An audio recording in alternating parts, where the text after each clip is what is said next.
दोस्तों आज हमारे पास आई है वैगन आर 2023 मॉडल। गाड़ी में प्रॉब्लम थी, इंजन रेस मारना, गाड़ी ना भागना।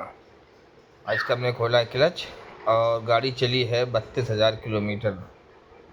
पैर रखने का नतीजा है, इसके कारण इसकी क्लच प्लेट डेड हो गई है। वरना 1 लाख किलोमीटर चलती है। गाड़ी हमारी नई है।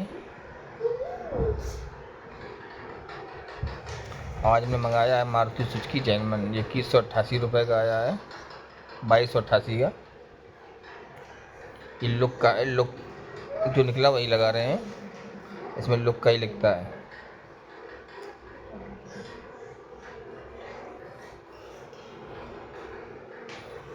क्लच प्लेट हमारी लग चुकी है और चढ़ाएंगे गियर बॉक्स।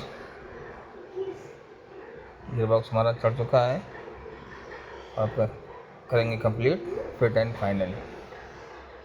गाड़ी हमारी हो चुकी है फिट एंड फाइनल।